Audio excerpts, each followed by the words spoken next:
The genetic scanner's crimson light cast Chen's face in an unforgiving glow as the machine delivered its verdict with mechanical indifference. 3 sharp beeps echoed through the sterile assessment chamber, each one driving another nail into her coffin of hope. Genetic Purity Index, 2.3 out of 10, the automated voice announced. Classification, genetically compromised. Citizenship status, denied. Recommended action, labor allocation or disposal. Maya's parents stood behind the reinforced glass partition, their faces a mixture of shame and desperate calculation. Her mother, Lynn, pressed her palm against the barrier, tears streaming down her weathered cheeks. Her father, David, couldn't even look at his daughter, the child who had just sealed their family's fate with her inadequate DNA. "There has to be a mistake," Lynn whispered, her voice barely audible through the intercom. "She's intelligent, kind, creative," the Zephyrian assessment officer, a tall reptilian humanoid with scales that shifted from deep purple to silver, turned his cold golden eyes toward the humans. "Intelligence and creativity are irrelevant, female. Your offspring carries the genetic markers of the ancient human weakness plague. Her muscle density is 30% below galactic standard. Her bone structure shows signs of the fragility gene. She is defective." Maya felt the familiar ache in her joints, the constant reminder of her body's betrayal. Ever since childhood, simple tasks that other children performed effortlessly left her exhausted. Running was agony. Lifting anything heavier than a book sent tremors through her arms. But what hurt more than her physical limitations was the look of disappointment in her father's eyes. "Please," David stepped forward, his voice cracking. "The medical treatments are expensive, but if we could just get citizenship status, we could afford—" Silence. The officer's forked tongue flicked out, tasting the air thick with human desperation. "Your species has already been granted extraordinary leniency by joining the Galactic Confederation. We do not waste resources on genetic dead ends." The assessment chamber door slid open with a pneumatic hiss, and 2 security drones floated in, their blue scanning beams sweeping over Maya's frail form. She stood slowly, fighting the wave of dizziness that always accompanied sudden movements. "Maya Chen," the officer continued, consulting his holographic tablet, "you have 48 hours to report to Processing Station Gamma 7 for labor allocation assessment. If you fail to report, you will be classified as a fugitive and subject to immediate termination protocols." As Maya was escorted from the chamber, she heard her mother's anguished sob echo through the facility. She wanted to turn back, to run to her parents, to beg them not to let this happen, but she knew they had no choice. On Earth, now designated as Agricultural Colony TX-447, families like theirs barely survived on the protein rations and shelter allowances provided by their alien overseers. The walk home through New Shanghai's cramped residential blocks felt like a funeral march. Holographic advertisements for genetic enhancement services flickered overhead, mocking reminders of what Maya could never afford.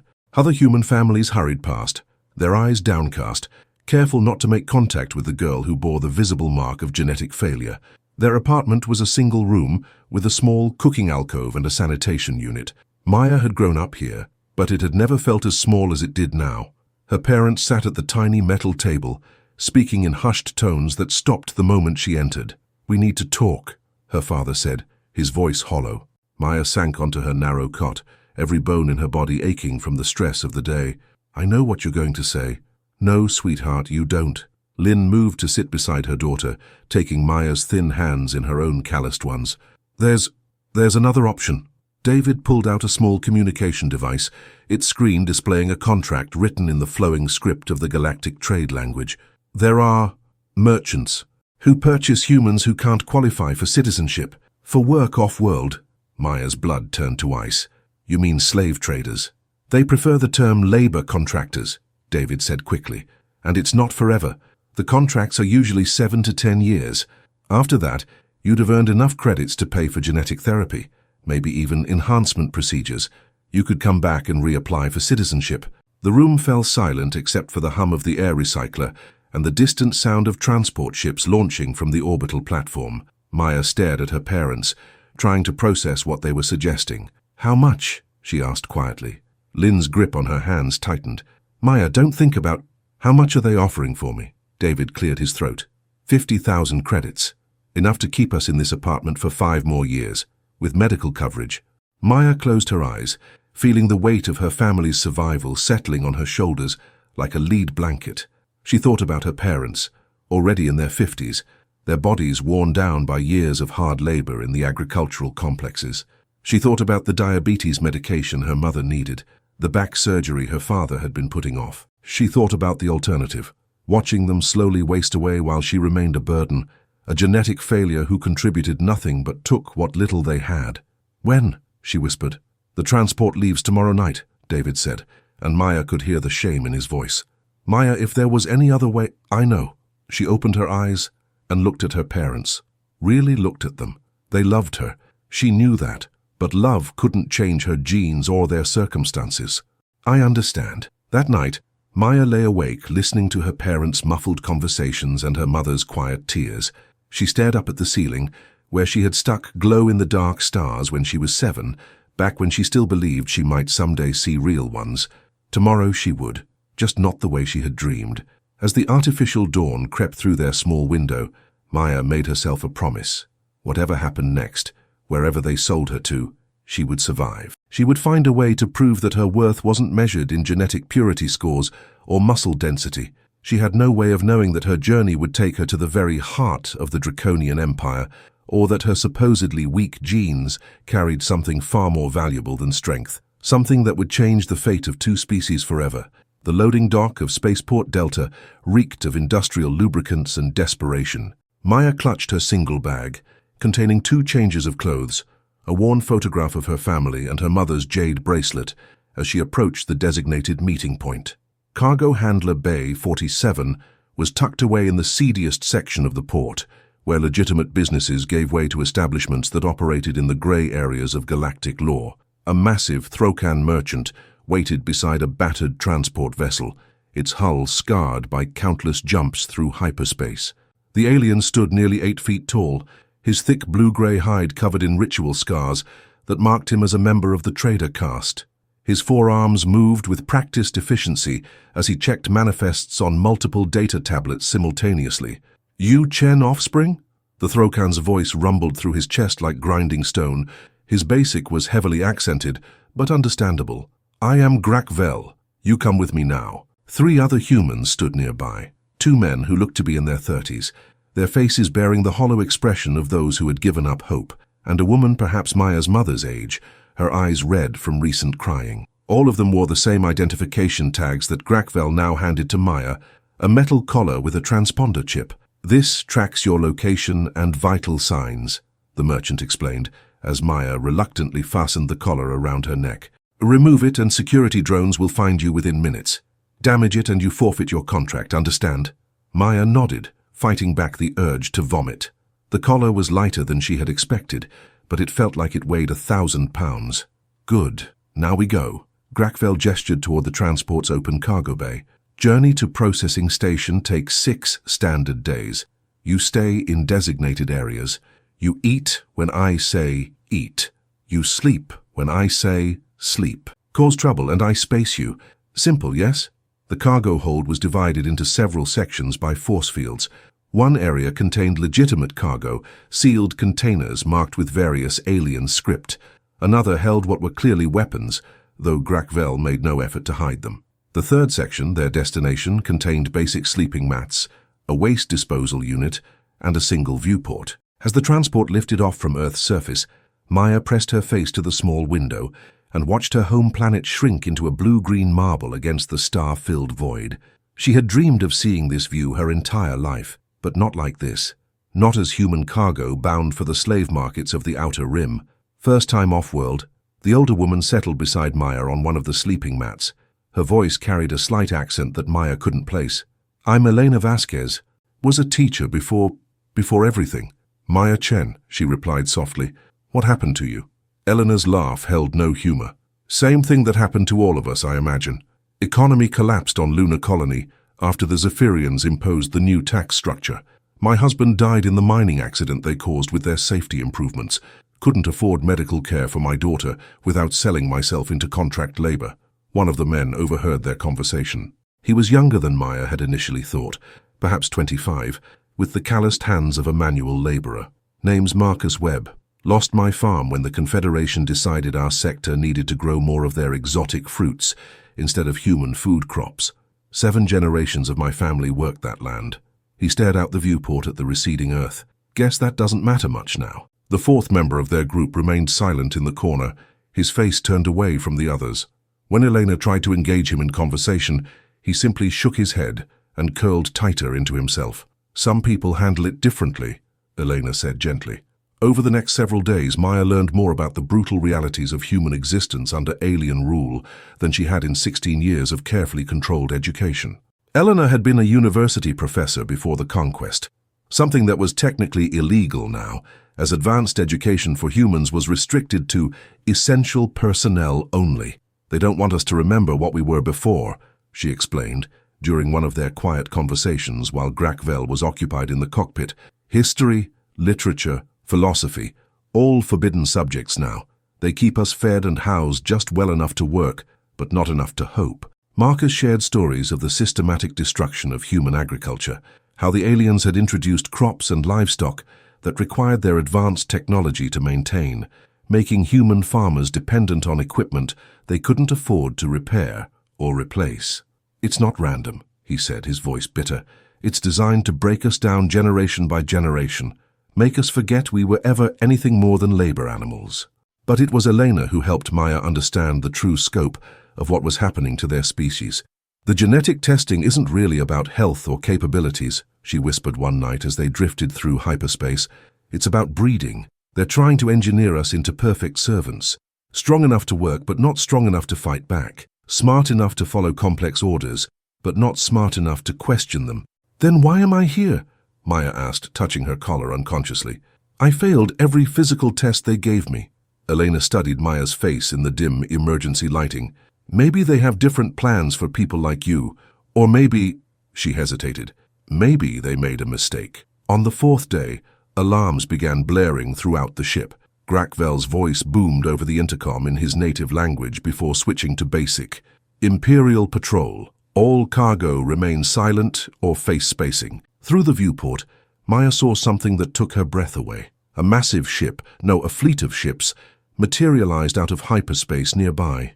The vessels were unlike anything in the Confederation Navy, sleek and predatory, their hulls a deep obsidian black that seemed to absorb light. At the center of the formation was a dreadnought easily 10 times the size of their transport, its surface covered in what looked like scales that shifted and moved in patterns that hurt to look at directly. Draconian Imperial Navy, Marcus breathed. What are they doing in Confederation space? The answer came quickly. Boarding pods launched from the dreadnought, their trajectory aimed directly at Grakvel's transport. Maya felt the ship shudder as the pods made contact with the hull, followed by the distinctive sound of cutting torches slicing through metal. This is not normal inspection. Grakvel's voice had lost all of its earlier confidence. Draconians do not board merchant vessels. This is violation of treaty. Heavy footsteps echoed through the ship's corridors, accompanied by sounds Maya couldn't identify, clicking, scraping, and something that might have been low growling. The force field separating their section from the rest of the cargo bay flickered and died. Elena grabbed Maya's hand. Whatever happens, stay calm. Don't draw attention to yourself. The cargo bay door exploded inward in a shower of sparks and twisted metal. Through the smoke and debris, figures emerged that belonged more in nightmares than reality. They stood upright like men, but their bodies were covered in scales that gleamed like polished armor. Their heads were elongated and reptilian, with intelligent golden eyes that missed nothing. Each carried weapons that hummed with barely contained energy. But it was the figure that entered last that made Maya's heart stop. Taller than the others, with scales that shifted from deep purple to silver in the artificial light, wearing armor that seemed to be forged from a single piece of some unknown metal. A crown of twisted metal and gemstones rested on his serpentine head, marking him as nobility, or perhaps royalty.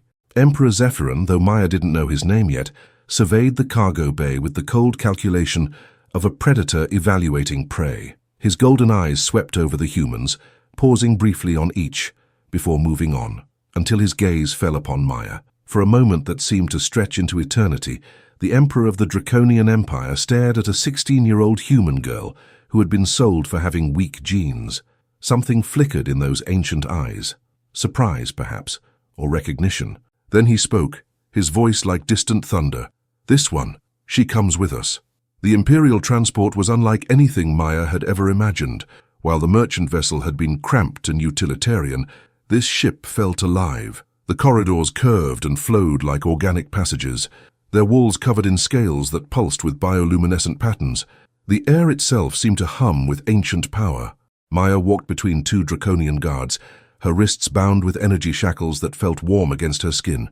Behind her, she could hear Grakvel's increasingly frantic protests about the seizure of his legitimate cargo, but the Emperor had already dismissed the Throkan merchant with contemptuous indifference. "Your Majesty," one of the guards spoke in the sibilant draconian language, "the human is weak.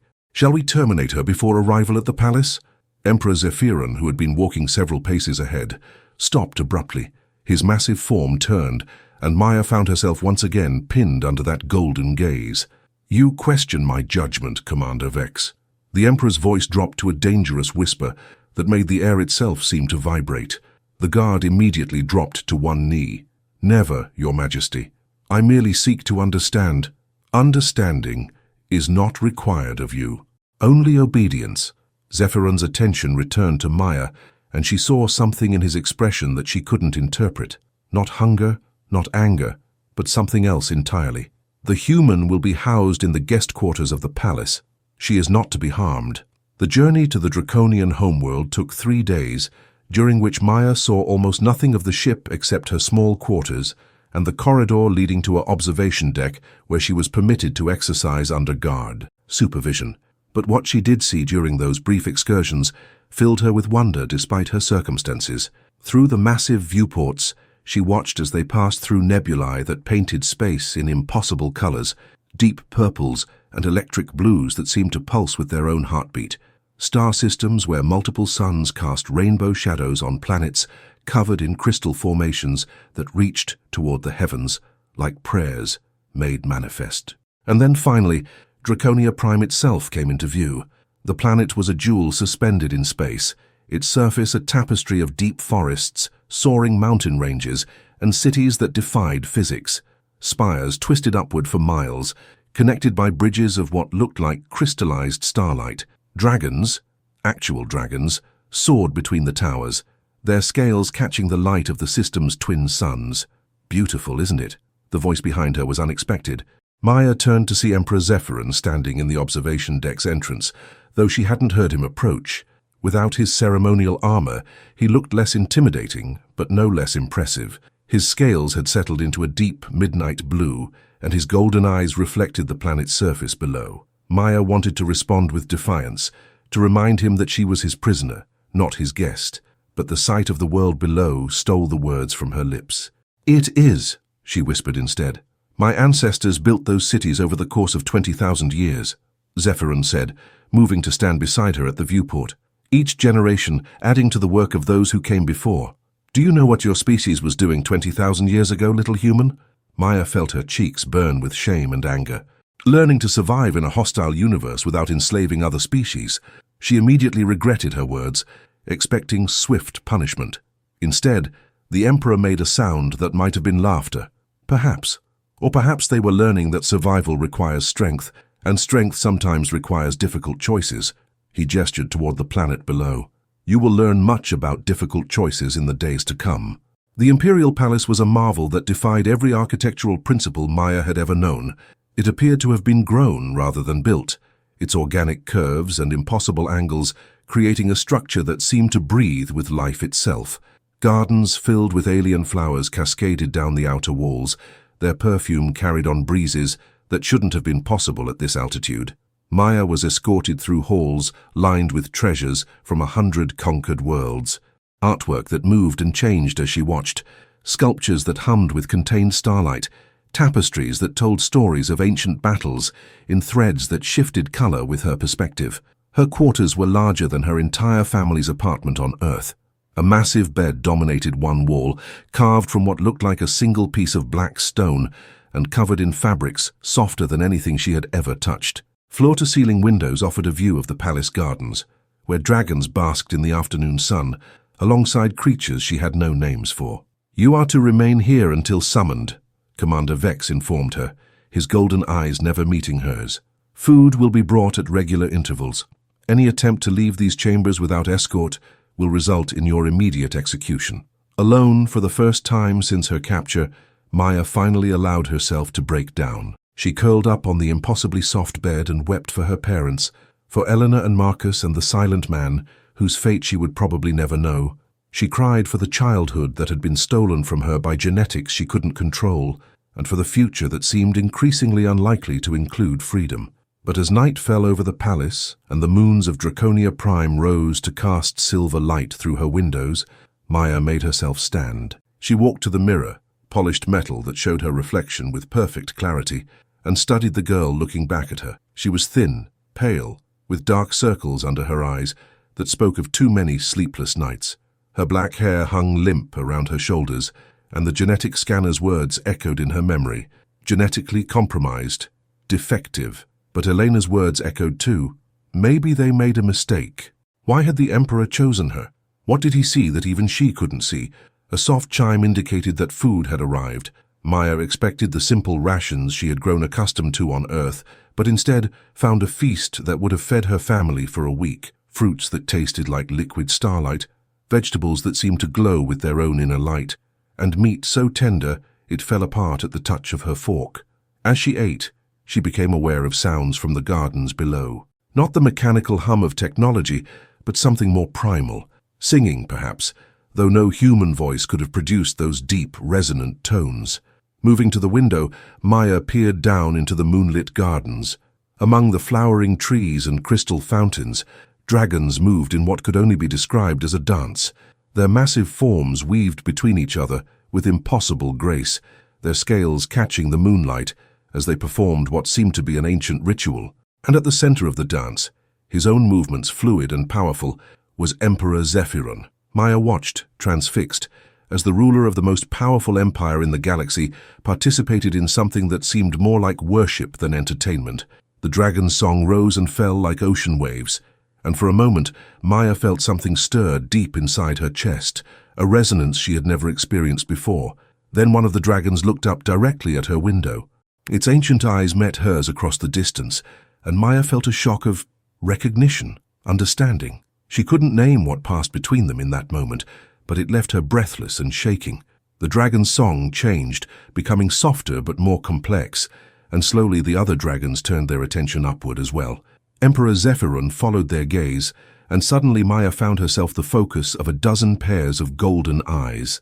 She should have stepped back from the window, should have hidden from their alien attention. Instead, she pressed her palm against the glass and felt tears streaming down her cheeks for reasons she couldn't explain. Below in the garden, Emperor Zephyron raised one clawed hand in what might have been a greeting, or perhaps a promise. That night, Maya dreamed of flying through star-filled skies on wings she had never possessed, singing songs in languages that predated the birth of her species. And when she woke, she found a single scale on her pillow, deep purple shot through with silver, warm to the touch and humming with barely contained energy. Something was changing inside her, something that genetic scanners and alien assessments had never been designed to detect. Something that Emperor Zephyron had recognized the moment he saw her, something that would soon change everything. Maya woke to the sound of arguing voices in the corridor outside her chamber.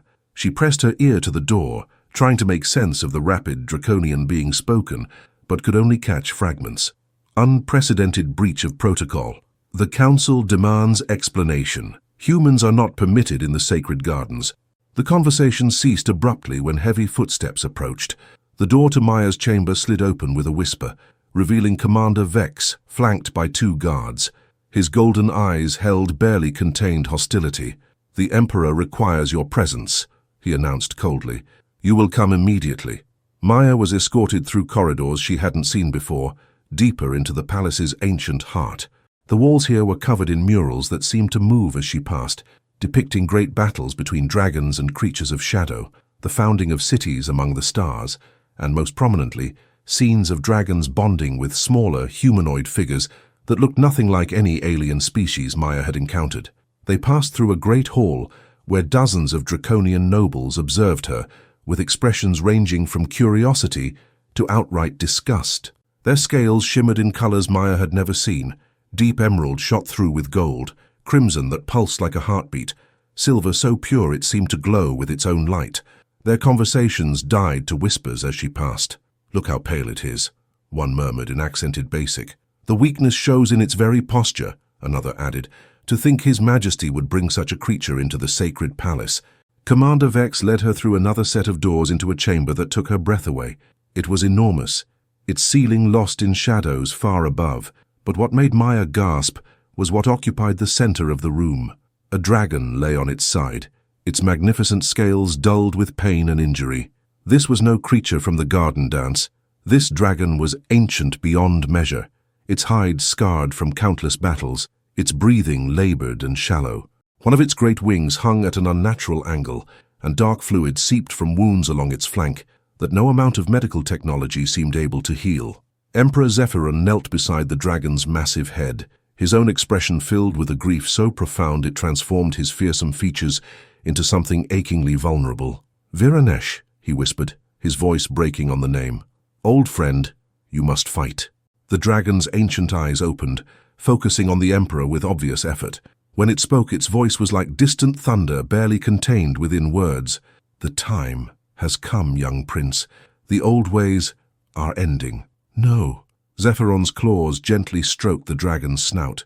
"We can save you. The healers are working on new treatments, combining technology with the ancient arts. Look around you, Zephyron." The dragon's gaze shifted, taking in the assembled draconian nobles who watched from the chamber's edges. "When did you last see a bonding? When did any of us last touch the old magic?" Maya found herself drawn forward, though she couldn't explain why. The dragon's pain seemed to call to something deep inside her chest, the same resonance she had felt during the garden ceremony. "Your Majesty," Commander Vex stepped forward, his voice sharp with warning. "The human should not be here. This is a sacred—" "Silence." Zephyron's command cut through the chamber like a blade. "She stays." The dragon's ancient eyes found Maya then, and she felt the full weight of millennia of wisdom and sorrow focused upon her. "Ah," Viranesh breathed. "So, you have found one at last." "Found what?" Maya asked, her voice barely a whisper. "Come closer, child." The dragon's voice was growing weaker. "Let me see you properly."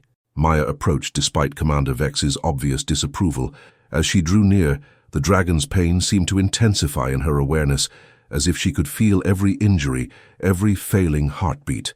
Without thinking, she reached out and placed her hand against the great creature's snout. The reaction was immediate and dramatic.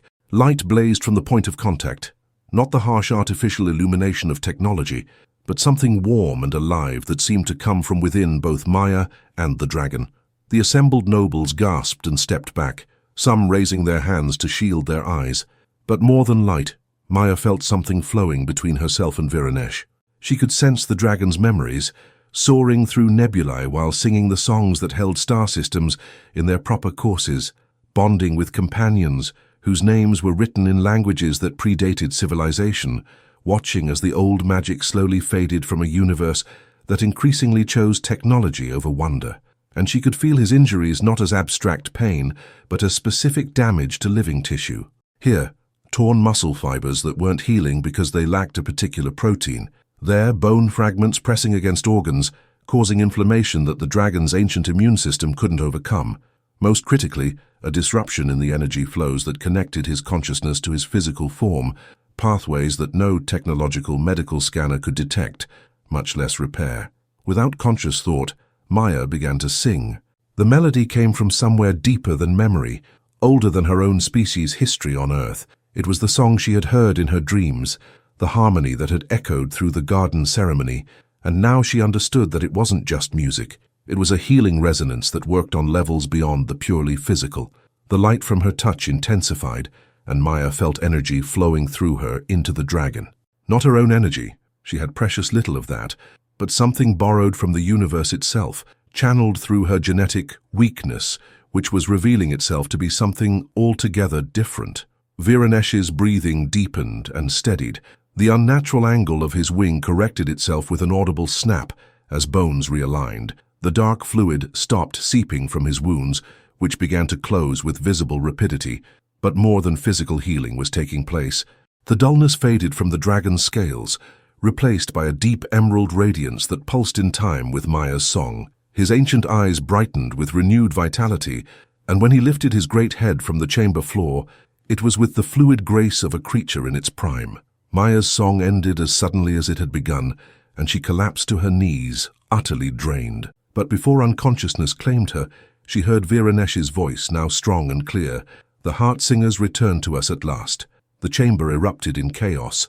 Some of the nobles fell to their knees in reverence, while others shouted in alarm or disbelief. Commander Vex was barking orders to his guards, though what he wanted them to do was unclear. Through it all, Emperor Zephyron stood motionless, staring at Maya with an expression of wonder and something that might have been fear. As Maya's vision faded, the last thing she saw was the dragon scale she had found on her pillow, beginning to glow with the same emerald light that now radiated from Viranesh's healed form. When she finally lost consciousness, she was smiling. For the first time in her life, Maya Chen had discovered what she was truly meant to be, and it was anything but weak.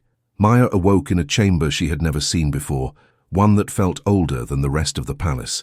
The walls were covered in crystalline formations that pulsed with soft bioluminescent light, and the air itself seemed thick with ancient power. She lay on a bed carved from what appeared to be a single massive geode, its inner surfaces lined with amethyst crystals that resonated faintly with her heartbeat. "You are awake," Emperor Zephyron's voice came from the shadows near the chamber's entrance.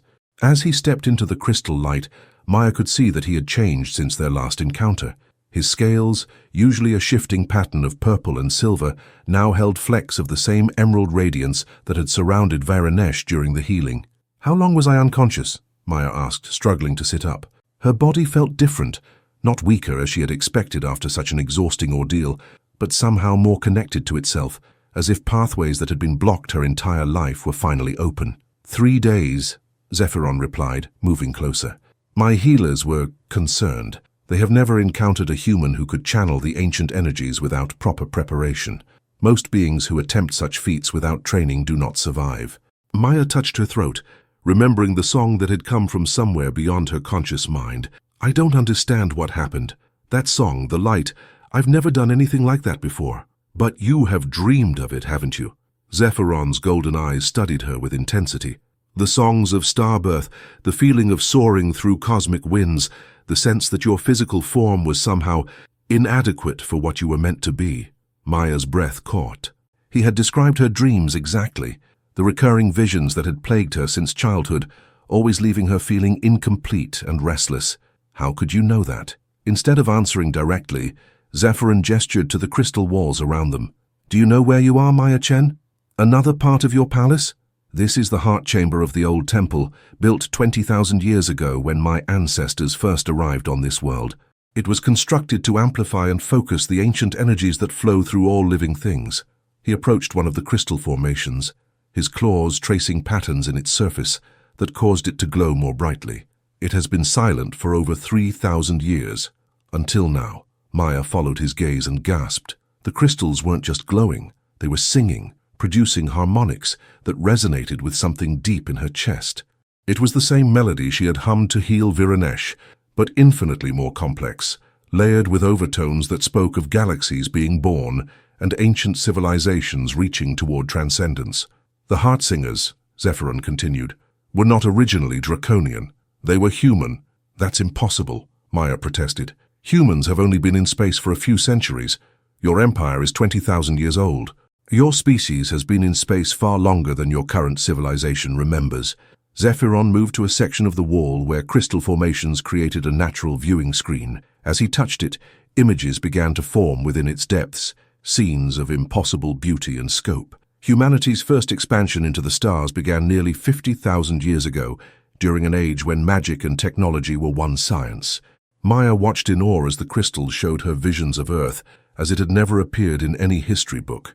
Not the primitive world of stone tools and cave paintings, but a planet surrounded by cities of light that floated among the clouds.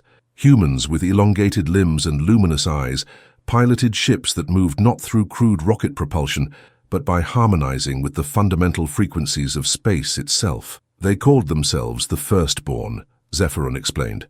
They spread across the galaxy, not as conquerors but as gardeners, nurturing young civilizations and teaching them to hear the songs that hold reality together. When my ancestors emerged from their home system, barely capable of crude interplanetary flight, it was the Firstborn who welcomed us, who taught us the true nature of consciousness and energy.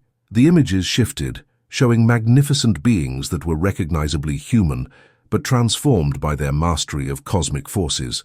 Maya watched them working alongside young dragons, teaching them to sing the star songs, showing them how to heal not just bodies, but entire ecosystems with directed harmony. The greatest of the Firstborn were the heart singers, Zephyron continued. They could touch the life force itself, channeling the creative energy of the universe to heal, to grow, to transform. It was said that a true heart singer could sing a dead world back to life or calm the rage of a supernova. What happened to them? Maya asked, though part of her already suspected the answer. War came to the galaxy, not the crude territorial conflicts we know today, but something deeper, a force that sought to consume consciousness itself, to reduce all complexity to uniform emptiness. The Firstborn fought bravely, but they were lovers of life and growth, not warriors. Many died. Others fled to the far edges of space, scattering their children among primitive worlds where they might survive undetected. The crystal images showed scenes of devastating beauty, civilizations of light being extinguished, ships full of refugees carrying sleeping children to backward planets where they would grow up ignorant of their true heritage. The genetic weakness that your current civilization identifies in certain humans is actually the dormant legacy of the Firstborn. The muscle and bone fragility, the heightened sensitivity to environmental factors, these are side effects of a nervous system designed to channel energies your modern medicine cannot even detect. Maya stared at her own hands, thinking of all the times she had been called defective, or the assessments that had labeled her genetically compromised. So the Confederation's genetic testing is specifically designed to identify and eliminate potential heart singers before they can awaken to their true nature. Zephyron's voice carried a weight of ancient anger. The force that destroyed the Firstborn never truly vanished. It adapted, infiltrated, learned to work through manipulation rather than direct assault. The Galactic Confederation is its current tool. Maya felt a chill run through her body. Then why did you take me from them? Why reveal this to me? Because the enemy is moving again. Zephyron touched the crystal wall once more, and new images formed. Dark ships moving between stars, their hulls absorbing light rather than reflecting it. The Devourers, as the Firstborn called them, have been dormant for millennia, rebuilding their strength in the spaces between galaxies. Now they return, and the existing powers of this galaxy, the Confederation, my own empire, all of us, are woefully unprepared. The scope of what he was telling her was almost too vast to comprehend. Maya struggled to process the revelation that her entire species' history was a lie, that her genetic defects were actually the key to powers that could reshape reality itself. But I'm just one person, she said weakly. Even if what you're saying is true, even if I could somehow learn to use these abilities, what difference could one heartsinger make against a galactic threat? Zephyron's expression grew fierce, but also hopeful. You healed Viranesh in minutes, Maya. That dragon had been dying for decades despite the best medical technology in the galaxy, and you awakened something that has been sleeping in my people for 3,000 years. He gestured to the crystals around them, which were now singing in full harmony, their light pulsing in complex patterns that seemed to extend beyond the visible spectrum. The bond between dragons and heartsingers was the foundation of the old magic. When the last of your kind disappeared, we began to lose our connection to the cosmic forces. We became merely another technological species, powerful, but no longer truly alive. His golden eyes met hers with desperate intensity. You could teach us to sing the star songs again. You could awaken the sleeping Firstborn heritage in humans across the galaxy. You could help us become what we were always meant to be. Maya stood slowly, feeling the crystal chamber's energy flowing around her like a living thing. For the first time in her life, she felt truly healthy, truly strong, not in the crude physical sense that the genetic assessors measured, but in ways that mattered far more deeply. If I agree to this, she said carefully, what happens to my parents? To Elena and Marcus and all the other humans suffering under Confederation rule? Freedom, Zephyron replied without hesitation.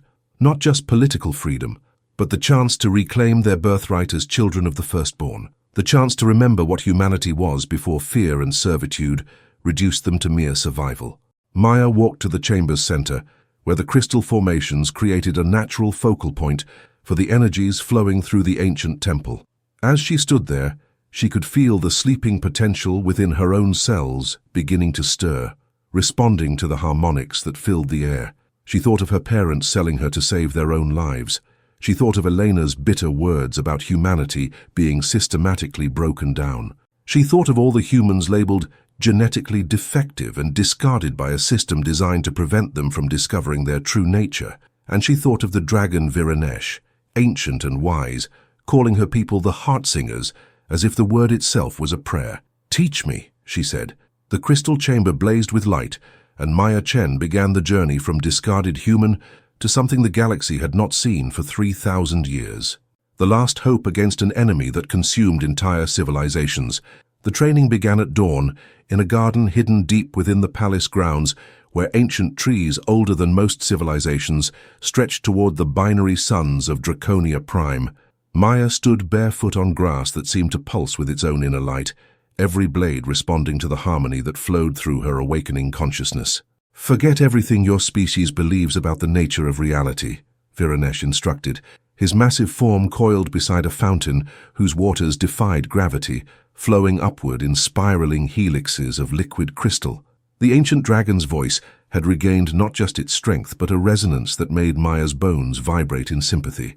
"Your human science teaches that consciousness is a byproduct of matter. The truth is the opposite. Matter is a manifestation of consciousness, focused through harmonic frequencies." Maya tried to understand, but her mind kept defaulting to the physics lessons from her limited Earth education. "But energy can't be created or destroyed." "Energy cannot be created or destroyed by crude mechanical processes," Emperor Zephyron corrected, emerging from between the trees with fluid grace. "But consciousness can focus existing energy, redirect it, transform it through intention made manifest as song." He gestured to a withered branch on one of the ancient trees, its leaves brown and brittle. "Watch." Zephyron approached the dying branch and began to hum, not with his throat, Maya realized, but with his entire being. The sound seemed to come from his scales, his bones, his very cells vibrating in perfect unison. The harmony was complex beyond anything Maya had heard, layered with overtones that spoke directly to the life force itself. The branch responded slowly at first, its brown leaves gaining flecks of green, then deepening to vibrant emerald as new growth burst from seemingly dead wood. Within minutes, the entire section blazed with health, flowers blooming in impossible colors that had no names in any earthly language. "The star song of renewal," Viranesh explained.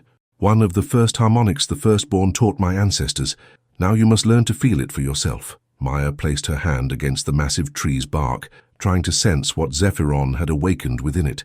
At first, there was nothing, just the familiar ache in her joints and the weakness she had carried her entire life. But gradually she began to perceive something else, a vast network of energy, flowing not just through the tree, but connecting it to the grass, the fountain, the other trees, and ultimately to the planet itself. "I can feel—" She struggled for words. "It's like everything is singing, but so quietly I can barely hear it." "Because your people have forgotten how to listen," Zephyron said, his golden eyes intense with concentration. "For 50,000 years, the descendants of the Firstborn have been taught to ignore the song that flows through all living things. Your genetic weakness is actually hypersensitivity to these cosmic harmonies." Over the following days, Maya learned that her physical fragility was indeed connected to her emerging abilities.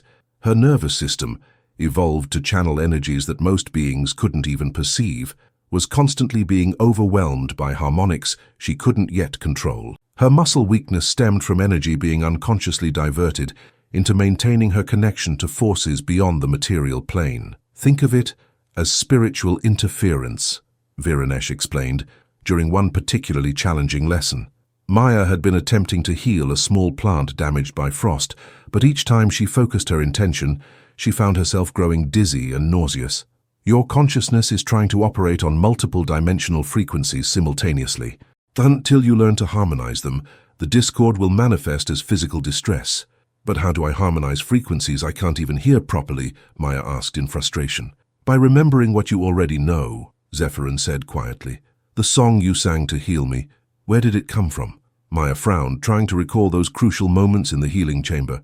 "I don't know. It just felt right, like I was remembering something I'd forgotten." "Genetic memory," Viranesh's massive head nodded approvingly. The Firstborn encoded the fundamental harmonics into their very DNA, passed down through generations, even when conscious knowledge was lost. Your dreams of flying and singing to stars, those weren't fantasies. They were inherited memories of what your ancestors could do. The revelation was both thrilling and terrifying. Maya began to understand that her entire life had been spent fighting against her own nature, trying to function in a physical reality that was only a small fraction of what truly existed. During the second week of training, she experienced her first major breakthrough. While attempting to encourage growth in a dying flower, Maya felt something shift inside her consciousness, like a door opening that she hadn't known was there. Suddenly, the world exploded into sensation. She could hear the song of photosynthesis occurring in every leaf around her. She could feel the slow, patient heartbeat of the ancient trees and the rapid flutter of smaller plants reaching toward sunlight. Most overwhelming of all, she could sense the massive harmonic presence of Draconia Prime itself, the planet's core resonating with frequencies that had been deliberately tuned by unknown hands millions of years ago. "I can feel the whole world singing," she whispered, tears streaming down her face from the sheer beauty of it. "This is how the Firstborn experienced reality," Zephyron explained, his voice filled with wonder. "They lived in conscious harmony with the cosmic frequencies, able to touch the life force that connects all things. But with expanded awareness came sobering knowledge. Maya began to sense distortions in the planetary harmony, areas where the natural frequencies were being dampened or corrupted by artificial interference. When she mentioned this to her teachers, their expressions grew grave. "The Confederation's influence reaches even here," Viranesh admitted. "Their technology is designed to suppress the natural energies, to create what they call stable reality matrices that prevent consciousness from accessing its full potential." Maya's training intensified as she learned to strengthen her connection to the cosmic harmonies while shielding herself from the dampening effects of Confederation technology. She discovered that her supposed genetic defects were actually adaptive advantages. Her hypersensitive nervous system could detect artificial suppression fields that other beings couldn't perceive. "This is why the Confederation's genetic testing identifies your kind as defective," Zephyron explained during one particularly intense session where Maya had learned to accelerate plant growth through focused song. Potential heart singers are naturally resistant to their reality suppression technology. They represent an existential threat to a system based on limiting consciousness. As Maya's abilities grew stronger, so did her understanding of the cosmic conflict that had shaped galactic history. The Devourers weren't just another aggressive species. They were entities that existed by consuming consciousness itself, reducing complex systems to uniform emptiness. The Confederation, whether knowingly or not, was preparing the galaxy for their return by systematically suppressing the very abilities that could resist them. "But why don't you fight back?" Maya asked during one of their evening discussions. "Your empire is powerful. Your dragons are magnificent. Why submit to Confederation influence?" "Because we forgot." Zephyron's voice carried the weight of millennia of regret. "Without the heart singers to maintain our connection to the cosmic forces, we gradually became dependent on the same technologies that were designed to suppress us. My people no longer remember that we once flew between stars without ships, that we could heal entire ecosystems with song." Maya looked around the garden, at the ancient trees and impossible fountains, at the dragons who basked in twin sunlight while humming harmonies that kept local space-time stable. All of this wonder, and yet they had forgotten their true nature. "Then we have to help them remember," she said with quiet determination. That night, Maya stood at her chamber window and sang, not the simple healing melody she had used on Viranesh, but a complex harmony that called out across the space between worlds. She sang of remembering, of awakening, of consciousness, recognizing its own infinite nature.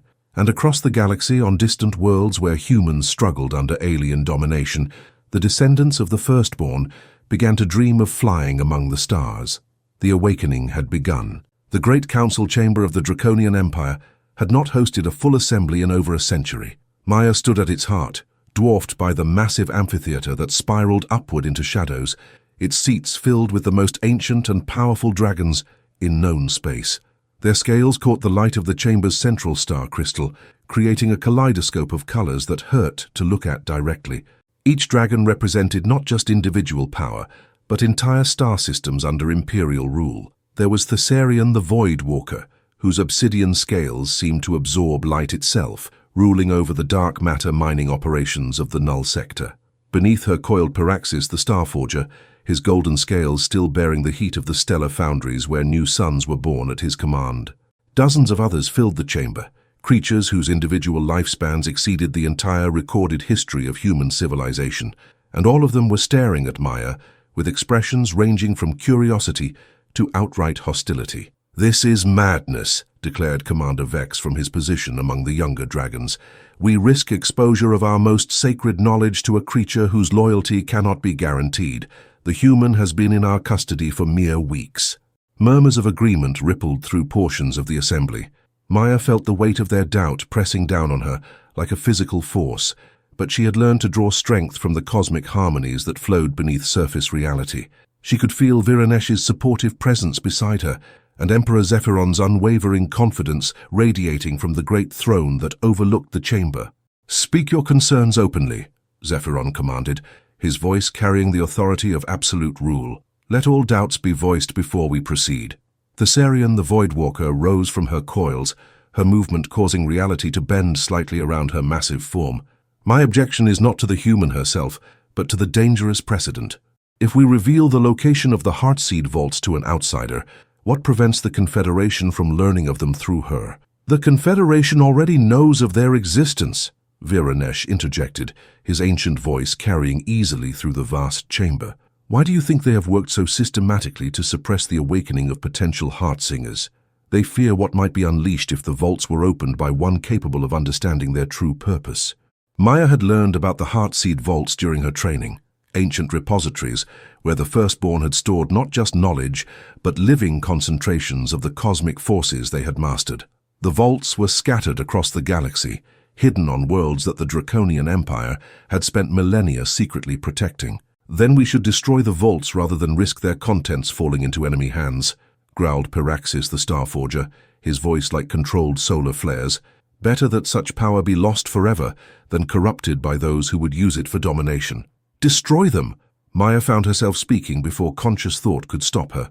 The words emerged with harmonics that made the chamber's crystal walls resonate in sympathy. "You would destroy the last hope of your own species' true evolution?" The assembly fell silent, shocked that a human would dare address the council directly. But Maya felt the star songs flowing through her consciousness, giving her access to knowledge that transcended her individual experience. "I can feel what you've lost," she continued, her voice gaining strength as she opened herself more fully to the cosmic frequencies. "The connections that once bound your consciousness to the fundamental forces of creation. You rule through technology and political power, but you've forgotten what it means to be truly alive." She gestured to the great crystal at the chamber's center, which had begun to pulse with increasing brightness in response to her expanding awareness. That star crystal was once a focal point for harmonies that could reshape reality itself. Now it's just decoration, its true purpose forgotten because there are no longer any Heartsingers to sing the awakening songs. Thessarion's void-touched scales rippled with agitation. "The human speaks of things she cannot possibly understand. The old ways died out for good reason. They were too dangerous, too unstable." "No," Maya said firmly, feeling the genetic memories of her firstborn ancestors rising to consciousness. "They died out because the Devourers targeted the Heartsingers specifically, knowing that without them, entire civilizations would lose their connection to the cosmic forces and become vulnerable to consumption." She turned to address the full assembly, her voice now carrying harmonics that penetrated not just their hearing, but their deeper consciousness. "The Confederation isn't just another political entity. It's a preparation system designed to render galactic civilization defenseless against entities that feed on awareness itself. Every suppression field they install, every genetic assessment they conduct, every freedom they restrict, all of it serves to reduce consciousness to its most basic, consumable forms." The great star crystal blazed brighter as Maya's words awakened resonances that had slept for millennia. Several of the younger dragons began to shift restlessly, their own dormant connections to the cosmic forces stirring in response. "I have seen the memories locked in my DNA," Maya continued, her awareness now extended across multiple dimensional frequencies simultaneously. "I've witnessed the fall of the first galactic civilization, watched worlds go dark as the devourers swept through systems that had forgotten how to defend themselves on the level of pure consciousness. She focused her attention on Emperor Zephyron, whose golden eyes reflected the growing radiance of the awakening crystal. You brought me here because Viranesh recognized what I am. But more than that, you brought me here because you remember, somewhere in your genetic memory, what the partnership between dragons and heart singers once accomplished. Zephyron rose from his throne, his massive form descending to the chamber floor with fluid grace. When he spoke, his voice carried new harmonics that made the assembled dragons straighten with sudden attention. She speaks truth that we have tried to deny for 3,000 years, he admitted, his words echoing strangely in the vast space. We chose the path of technological supremacy because we believed it was safer than depending on abilities we could no longer control. But safety has become stagnation, and stagnation has made us vulnerable to forces we thought we had escaped. He approached Maya, and she felt the cosmic energies flowing between them, not romantic attraction, but something deeper and more significant: recognition, partnership, the first stirrings of a bond that had once allowed dragons and heart singers to reshape the fundamental structure of reality itself. The question before this council, Zephyron announced, is not whether we trust this human with our secrets. The question is whether we trust ourselves with the transformation that her awakening will bring to our entire civilization. Pyraxis, the Star Forger, was the first to respond, his scales shifting from gold to brilliant white as inner fires rekindled. I have felt the emptiness in the stellar forges, the absence of the songs that once guided new suns to stable ignition. If there is a chance to restore what we have lost. The mining operations in the Null sector have been failing for decades, the Sarian admitted reluctantly. We blamed equipment failures, but the truth is that we can no longer sense the quantum resonances that allow safe navigation through dark matter fields. One by one, the ancient dragons began to acknowledge what their pride had prevented them from admitting. Without the heart singers, their magnificent civilization had been slowly dying. Then we are agreed, Zephyron asked, though his tone made it clear that opposition would not be tolerated. The vote was unanimous, though Maya suspected that the Emperor's authority had as much to do with the outcome as any logical argument. The human will be granted access to the Heartseed vaults, Viranesh announced formally. She will study the preserved knowledge of the Firstborn and work to awaken the abilities that both our species have lost. As the council began to disperse, Maya felt a mixture of triumph and terror. She had won the dragon's support, but she also understood the magnitude of what lay ahead. The Heartseed vaults contained power that could reshape galactic civilization or destroy it utterly if misused. Are you ready for this responsibility? Zephyron asked as they walked together from the chamber. Maya thought of Elena and Marcus, still trapped somewhere in the Confederation's labor systems. She thought of her parents, struggling to survive on Earth under alien rule. She thought of all the humans across the galaxy who had been told they were genetically defective when they were actually the sleeping heirs to cosmic power.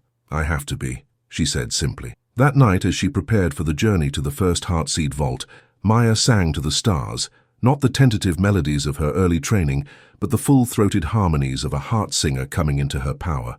Across the galaxy, other descendants of the Firstborn began to dream of ancient songs and forgotten abilities. The true awakening was about to begin. The journey to Kepler 442b took them through hyperspace routes that hadn't been traveled in centuries.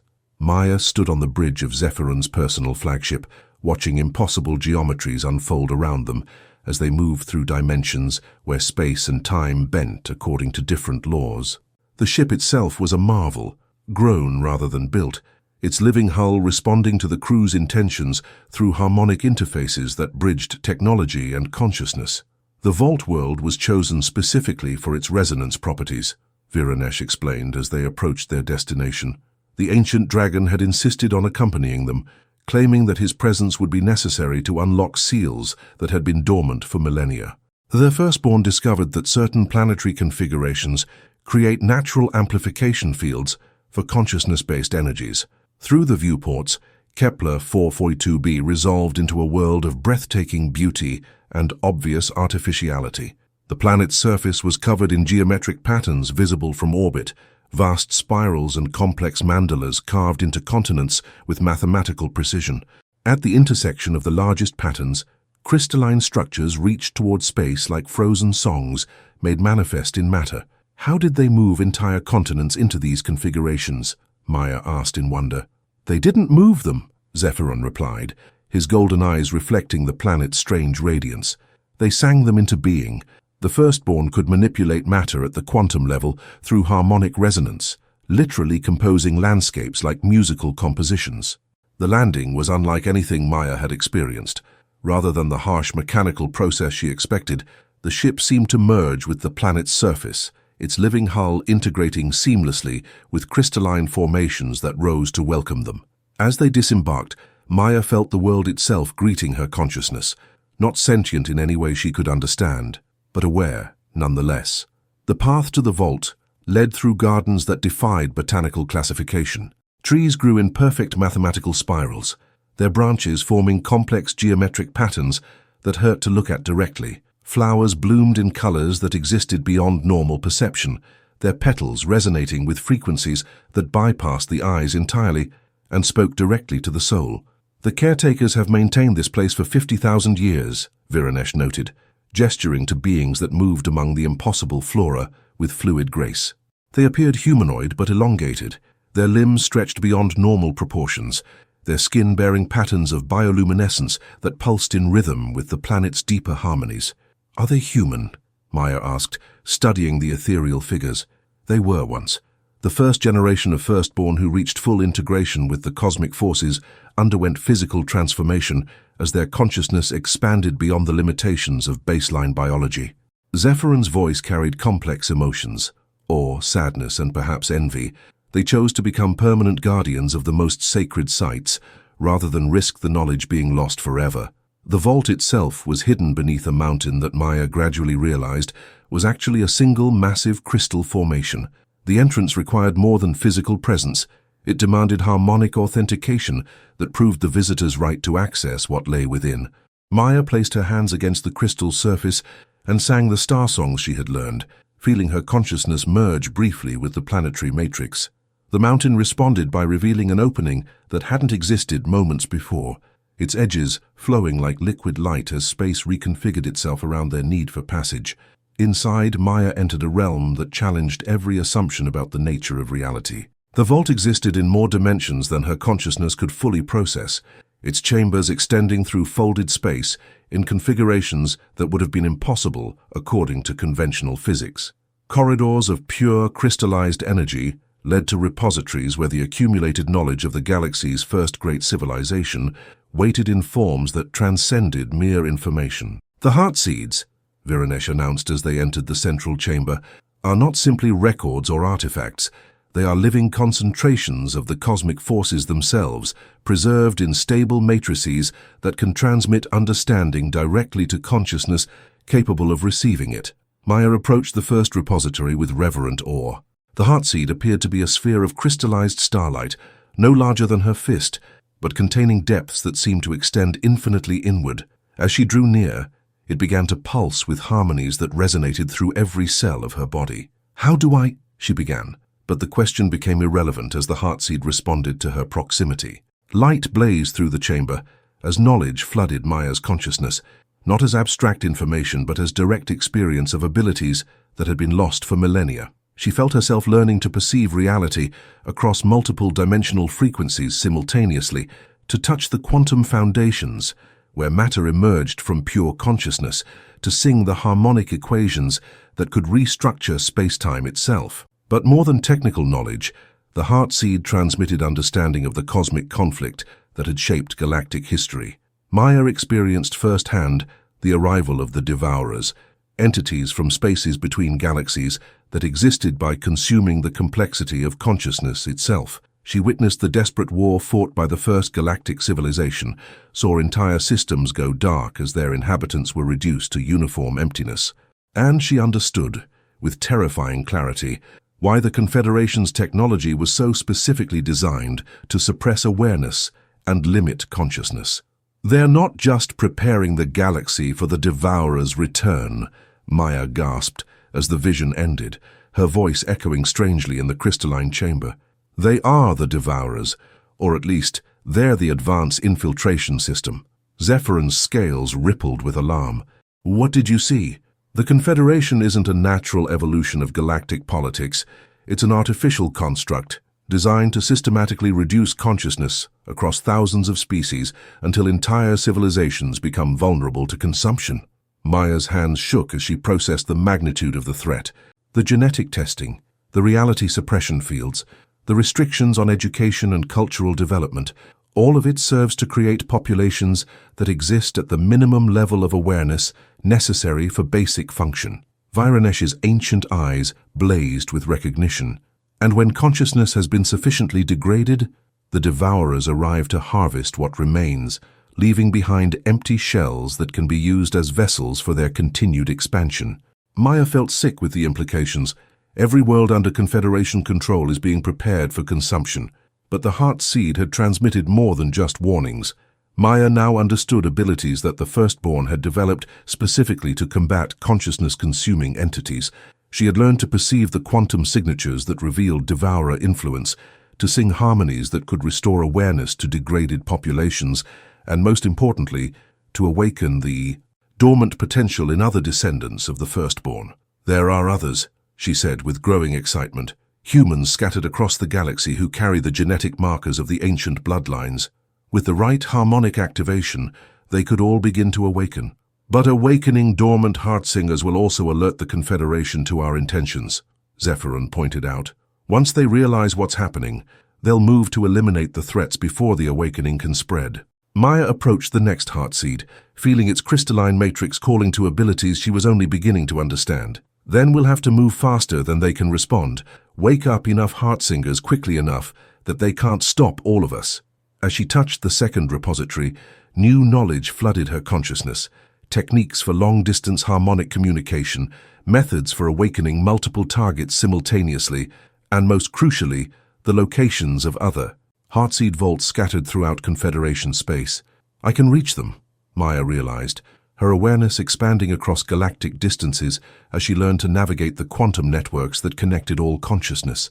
Every human who carries the bloodline, every descendant of the Firstborn who's been told they're genetically defective, I can sing to them directly, help them remember what they really are. That night, as Maya prepared to attempt the first large-scale awakening, she stood in the vault's central chamber, surrounded by dozens of heart seeds that pulsed with accumulated starlight. She could feel the cosmic forces flowing through the crystalline matrices, waiting to be channeled through her voice into a song that would reach across impossible distances. "Are you ready?" Zephyron asked, his presence a steady anchor of support. Maya thought of Elena and Marcus, wherever they were in the Confederation's labor systems. She thought of her parents on Earth, struggling to survive under alien rule. She thought of the thousands, perhaps millions, of humans who had been discarded by genetic assessments that were designed to hide their true nature. And she thought of the devourers, already moving between galaxies toward civilizations that had forgotten how to defend themselves. "It's time to wake up," she said simply, and began to sing. Her voice carried across the quantum networks that underlay physical space, touching consciousness after consciousness with harmonies that had been silent for 3,000 years. Across hundreds of star systems, humans who had been labeled genetically defective began to remember dreams of flying among the stars. The awakening of the heart singers had begun in earnest, and in the dark spaces between galaxies, ancient entities that fed on consciousness felt the first stirrings of a threat they thought they had eliminated forever. The response to Maya's galactic song was immediate and overwhelming. Across hundreds of star systems, consciousness that had been dormant for generations suddenly blazed to life with the intensity of newborn suns. Maya collapsed to her knees in the Heartseed vault, her awareness flooded with thousands of individual awakenings as humans throughout Confederation space discovered their true nature. "I can feel them," she gasped, her voice barely audible above the harmonic still reverberating through the crystalline chamber. "Eleanor, she's on a mining station in the Rigel system. Marcus is in agricultural processing on Tau Ceti, and there are so many others." But along with the joy of connection came waves of confusion, fear, and pain, as newly awakened heartsingers struggled to process abilities they had no framework to understand. Maya felt their panic as genetic defects suddenly revealed themselves as hypersensitivity to cosmic forces. She experienced their terror as reality expanded beyond anything their limited education had prepared them for. They're frightened, Maya said, struggling to maintain her connection across the vast distances. They don't understand what's happening to them. Guide them, Viranesh urged, his ancient voice carrying the weight of millennia of wisdom. You are the focal point now, the first to fully awaken. They will look to you for understanding. Maya closed her eyes and extended her consciousness across the quantum networks, reaching out to the confused and frightened minds that were calling out across space. She began to sing again, not the overwhelming symphony of awakening, but gentler harmonies of comfort and explanation. Through her voice she shared what she had learned, that their supposed weaknesses were actually strengths, that their genetic failures were the dormant legacy of humanity's greatest era. She showed them glimpses of the Firstborn soaring between stars, healing worlds with song, partnering with dragons in acts of cosmic creation. The effect was dramatic. Across the galaxy, newly awakened heart singers began to understand and accept their transformation. On mining stations and agricultural processing plants, in labor camps and genetic assessment centers, humans who had been discarded by the system began to demonstrate abilities that their overseers couldn't explain or contain. But the awakening didn't go unnoticed. "Emergency transmission from Confederation Central Command," announced the communication officer aboard Zephyron's flagship. "All Imperial vessels are ordered to return to designated patrol zones immediately. Confederation forces are mobilizing for what they're calling a genetic anomaly containment operation." Maya felt a chill run through her as she realized the implications. They know. The Devourers know what I've done. Through her expanded awareness, she could sense the Confederation's response beginning to unfold. Suppression field generators were being activated at maximum power, flooding entire star systems with reality-dampening frequencies designed to sever the connections between awakened consciousness and cosmic forces. Security forces were being deployed to facilities where humans had begun to demonstrate impossible abilities. "We have to get to them," Maya said urgently, rising from the crystalline floor with newfound determination. "The newly awakened are vulnerable. Without proper training, they won't be able to protect themselves against the suppression technology. The Confederation controls thousands of facilities across hundreds of systems," Zephyron pointed out grimly. "Even with the full power of the Imperial Navy, we cannot reach them all before—" He was interrupted by another urgent transmission, this one carrying the encrypted signature of deep-cover Imperial intelligence operatives. "Your Majesty," the voice was distorted by layers of security protocols, "we are receiving reports of spontaneous uprisings across Confederation space. Humans in labor facilities are demonstrating unprecedented abilities, telekinetic manipulation of matter, harmonic disruption of electronic systems, and in some cases, what can only be described as reality alteration through vocal resonance." Maya felt a surge of hope mixed with terror. They're fighting back, but they don't know what they're fighting against. Through her connection to the quantum networks, she could sense the confusion of the newly awakened as they encountered Confederation suppression technology for the first time. She felt their abilities being dampened, their consciousness forced back into the narrow channels that the system was designed to maintain. "I have to warn them," Maya said, moving toward the vault's central resonance chamber where the most powerful heart seeds were housed. "They need to understand what the suppression fields are and how to resist them." But as she reached out across the galaxy once more, she encountered something that made her recoil in horror. The quantum networks themselves were being infiltrated by something alien and predatory, a presence that consumed awareness itself, leaving behind empty pathways where consciousness had once flowed freely. "They're here," she whispered, her voice filled with dread. "Not just their advanced systems. The Devourers themselves are beginning to manifest." Viranesh's ancient form coiled around the central chamber, his scales blazing with power as he prepared for battle. "Then the final war has begun, whether we are ready or not."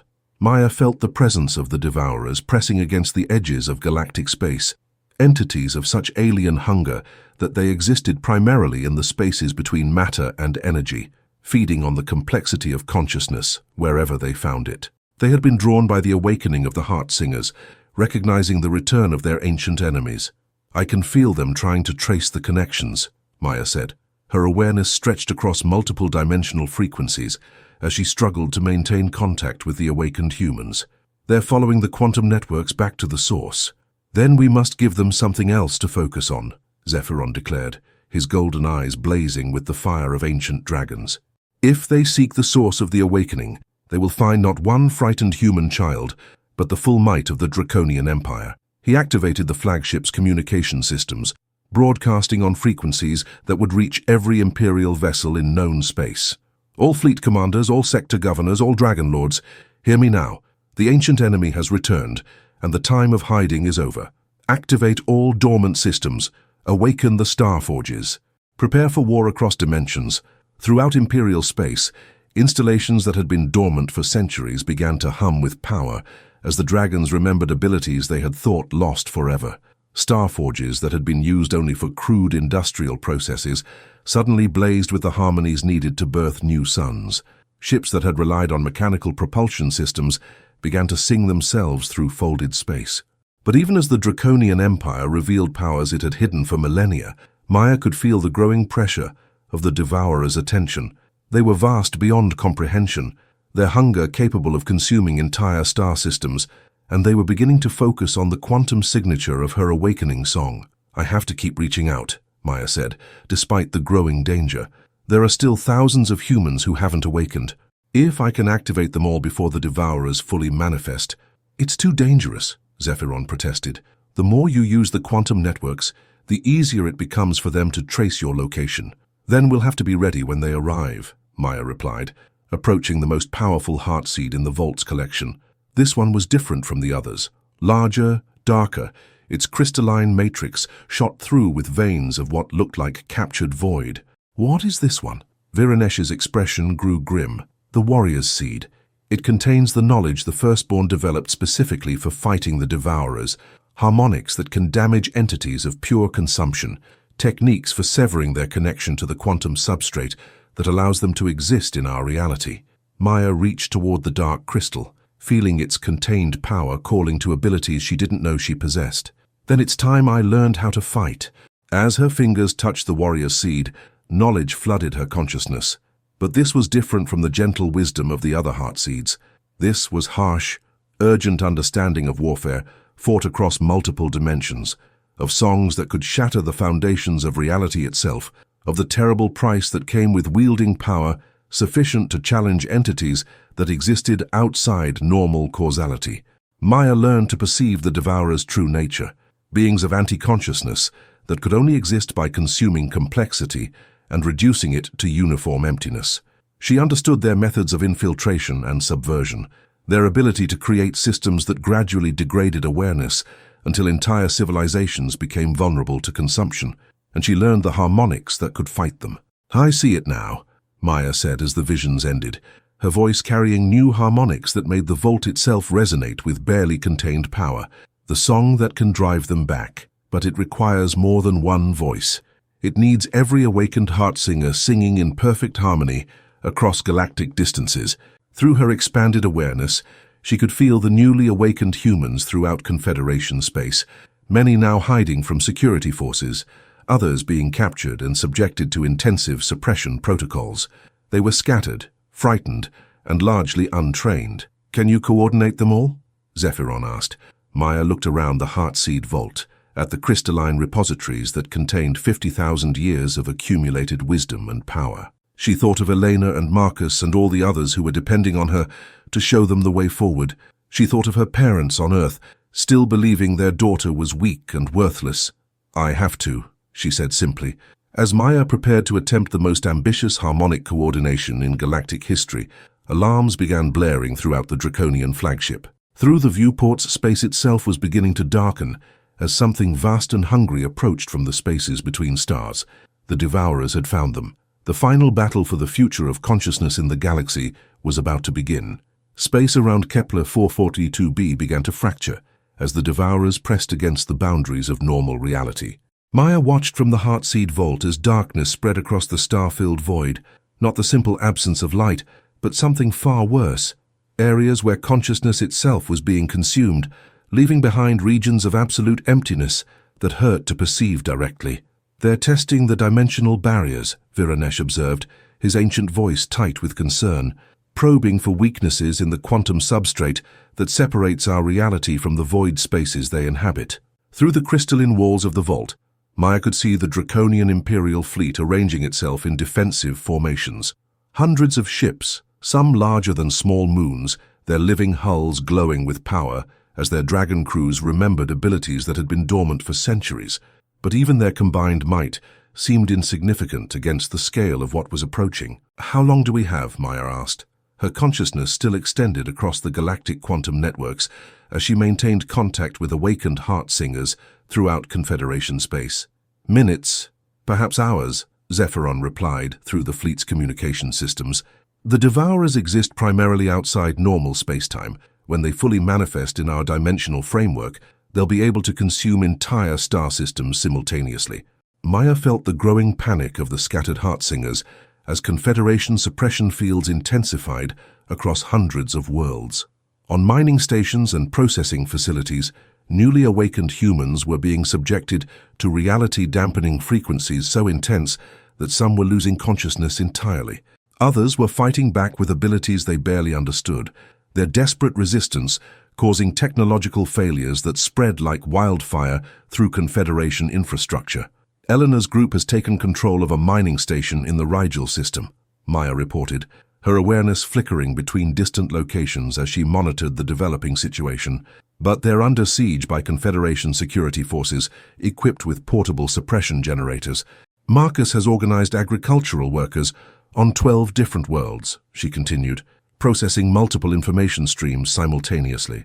"They're using harmonic resonance to disable the reality-dampening equipment, but they don't know how to coordinate their efforts effectively. The scattered uprisings were brave, but ultimately insufficient.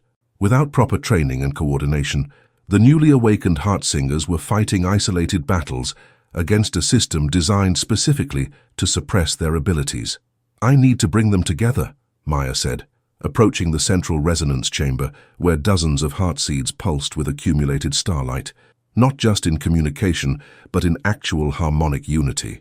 A galactic chorus capable of singing reality back into proper alignment. "The strain could kill you," Zephyron warned. "No single consciousness has ever attempted to coordinate awareness across such distances." "Then I won't do it as a single consciousness," Maya replied, her understanding of the quantum networks expanding as she interfaced more deeply with the heartseed matrices. The Firstborn developed techniques for temporary merger of multiple aware entities. If I can link myself directly to every awakened heartsinger, the plan was desperately dangerous. The quantum networks that allowed consciousness to communicate across galactic distances were now partially infiltrated by devourer influence. Any attempt to create widespread harmonic unity would expose Maya's awareness to entities specifically designed to consume consciousness. But as she felt the first-dimensional barriers beginning to collapse under devourer pressure, Maya knew there was no alternative. She placed her hands against the largest heartseed and began to sing, not the gentle melodies of awakening, but the complex harmonies needed to merge multiple consciousness streams into a single coordinated entity. Her awareness exploded outward across impossible distances, touching minds throughout the galaxy. Elena, hiding in the maintenance tunnels of the Rigel mining station, suddenly felt Maya's presence blazing in her consciousness, like a beacon of hope. Marcus, leading desperate humans in overthrowing their Confederation overseers, found his limited understanding of harmonic abilities suddenly expanded by knowledge flowing from across the galaxy. Thousands of others, scattered across processing facilities, labor camps, genetic assessment centers, and hidden refugees, felt themselves being drawn into a unity of purpose that transcended individual existence. "I can feel them all," Maya gasped, her voice now carrying harmonics that came from hundreds of different throats simultaneously. "Every awakened heart singer, every descendant of the Firstborn, we're becoming something new." Through her expanded consciousness, Maya perceived the true scope of the Confederation's suppression system. Reality-dampening fields covered entire sectors of space, creating dead zones where consciousness could barely function. Billions of beings lived in artificial states of reduced awareness, their natural evolution toward higher consciousness systematically prevented by technology that had been developing for millennia. But she also felt the cracks in the system. Every awakened heartsinger was a point of resistance, a node of natural awareness that the suppression fields couldn't completely contain, and as their abilities grew stronger through shared knowledge, those cracks were beginning to spread. "Sing with me," Maya called out across the quantum networks, her voice reaching every connected consciousness simultaneously. "Remember who we were. Remember who we can become again. The response was immediate and overwhelming. Across hundreds of star systems, awakened humans began to sing in perfect harmony, not the simple melodies they had learned individually, but the complex cosmic symphonies that the Firstborn had once used to reshape reality itself. The effect on the galaxy was dramatic. Suppression fields began to fail as harmonic resonance overloaded their control systems. Confederation security forces found their weapons and vehicles becoming unreliable as the quantum foundations of their technology were destabilized by reality-altering songs. But most importantly, the singing began to strengthen the dimensional barriers that were keeping the Devourers from fully manifesting in normal space. "It's working," Viranesh announced, his ancient voice filled with wonder. "The quantum substrate is stabilizing. The barriers are holding." Through her expanded awareness, Maya could feel the Devourers' frustration as their attempts to break through into consumable reality were thwarted by the growing harmony of awakened consciousness. They pressed harder against the dimensional boundaries, but each assault was met by songs that reinforced the very structure of existence itself. But the Devourers were not without resources. As their direct assault failed, they began to activate deeper systems within the Confederation, protocols that had been dormant for centuries, waiting for the exact circumstance of coordinated Heartsinger resistance. "Maya," Zephyron's voice carried urgent warning, "we're detecting massive energy buildups throughout Confederation space. They're activating something." Through the quantum networks, Maya felt a new horror beginning to unfold. Deep within the most heavily populated worlds of the Confederation, devices that had been disguised as climate control systems or communication networks were beginning to emit frequencies designed not just to suppress consciousness, but to actively drain it. They're not just trying to stop the awakening, Maya realized with growing dread. They're preparing to harvest every consciousness in Confederation space simultaneously.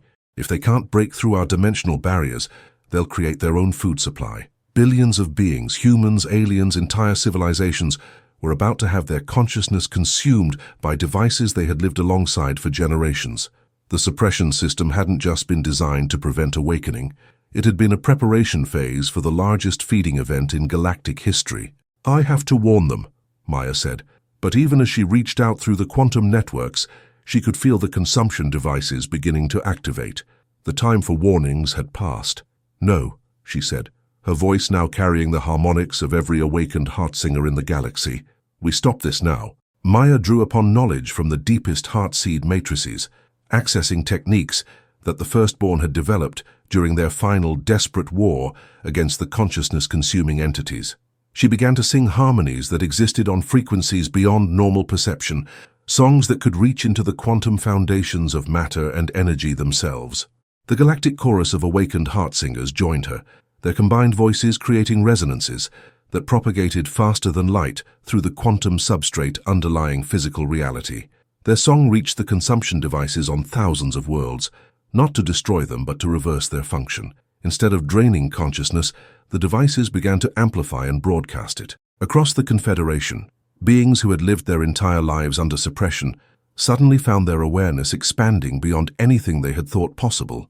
Alien species that had forgotten their pre-Confederation cultures began to remember songs and ceremonies that predated their membership in the galactic government. Entire civilizations started to wake up from artificial dreams that had lasted for centuries. "The awakening is spreading beyond humanity," Maya marveled, as she felt new types of consciousness joining the galactic harmony. Every species the Confederation has suppressed is beginning to remember what they lost. But the sudden expansion of awareness across thousands of star systems created an unexpected consequence. The dimensional barriers that had been keeping the Devourers at bay began to fluctuate under the strain of so much simultaneous consciousness expansion. "The barriers are destabilizing," Viranesh warned. "Too much awakening too quickly. The quantum substrate can't handle the resonance load." Through her expanded awareness, Maya felt the Devourers pressing against the weakening barriers with renewed hunger. If the dimensional boundaries failed completely, they would be able to manifest directly in physical space, consuming the very consciousness that had just been awakened. "I have to stabilize the barriers," Maya realized. "But it means separating myself from the galactic chorus. I'll have to hold the dimensional boundaries alone while they continue the awakening." "That's impossible," Zephyron protested. "No single consciousness can maintain galactic-scale quantum stability." Maya looked around the Heartseed Vault, at the crystalline repositories that contained the accumulated wisdom and power of humanity's greatest era. She thought of Elena and Marcus and all the others who were counting on her to show them the way forward. She thought of the billions of beings across the galaxy who were experiencing true freedom for the first time in their lives. "I won't be alone," she said simply. "I'll have the Firstborn with me." Maya placed her hands against every heart seed simultaneously, drawing upon 50,000 years of accumulated consciousness and power. Her awareness exploded beyond individual existence, becoming something larger and more complex than any single being could contain. As the awakened galaxy sang its defiance against the forces that sought to consume it, Maya became the harmony that held reality itself together. The final confrontation with the Devourers was about to begin. Maya's consciousness exploded across dimensions as she merged with the accumulated power of 50,000 years of Firstborn knowledge. She became more than human, more than individual, a living nexus point where the quantum networks of galactic awareness converged into unified purpose. Through her transformed perception, she could see reality from angles that had no names, experience the universe as the Firstborn had known it in their prime. The dimensional barriers that separated normal space from the void realms of the Devourers were failing catastrophically. Maya felt them buckling under the strain of galactic awakening, cracks spreading through the quantum substrate like fractures in cosmic ice. Through those cracks, she glimpsed the true horror of what waited in the spaces between galaxies. The Devourers were not merely large or powerful, they were absence itself given form and hunger, entities of such fundamental wrongness that their very existence consumed the possibility of complexity, reducing infinite potential to uniform emptiness. They had been patient, had learned to work through manipulation and gradual degradation rather than direct assault, but now, faced with the return of their ancient enemies, they dropped all pretense of subtlety. "I see them," Maya whispered, her voice echoing across multiple dimensional frequencies. Not just individual entities, but their entire network. Billions of them, waiting in the dark between galaxies. They've been preparing for this moment for 50,000 years. Through the Heartseed connection, she accessed memories of the First Galactic War, the desperate struggle that had driven the Firstborn to scatter their children among primitive worlds. The Devourers had won that war not through superior force, but through patience and infiltration. They had learned to create systems that gradually reduced consciousness until entire civilizations became vulnerable to consumption.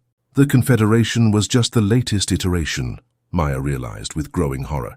They've done this before, to other galaxies, other realities. We're not the first civilization they've prepared for harvest. But even as the dimensional barriers continued to fracture, Maya felt something the Devourers hadn't anticipated. The awakening was still spreading, consciousness expanding faster than they could counter it. On world after world, beings who had been suppressed for generations were discovering abilities they had never known they possessed. Through the quantum networks, Maya felt Elena leading her mining station companions in harmonies that were literally restructuring the molecular composition of their Confederation-built prison. The walls were transforming from sterile metal to living crystal, creating spaces where consciousness could expand without technological interference. Marcus and his agricultural workers were doing something even more remarkable. They had learned to sing to the planets themselves, awakening the dormant awareness that existed in the quantum matrices underlying all matter. Entire worlds were beginning to remember purposes that predated their conquest by the Confederation. They're not just freeing themselves, Maya marveled. They're awakening everything, planets, moons, even the artificial structures. The entire galaxy is starting to remember what it was before the suppression began. But the expanding awakening was also making the dimensional crisis worse. Every new consciousness that joined the galactic harmony put additional strain on the barriers that Maya was struggling to maintain. She could feel her individual identity beginning to fragment under the impossible load of keeping reality stable while awareness exploded across thousands of star systems. "Maya, you're losing cohesion." Zephyron's voice reached her through the chaos, his mental presence a desperately needed anchor in the storm of expanding consciousness. "If you can't maintain individual focus, the barriers will collapse completely." Maya tried to respond, but found that the concept of individual speech was becoming increasingly meaningless. She existed now as a living junction point where millions of awakening minds converged, their collective song holding the fabric of space-time together through pure harmonic resonance.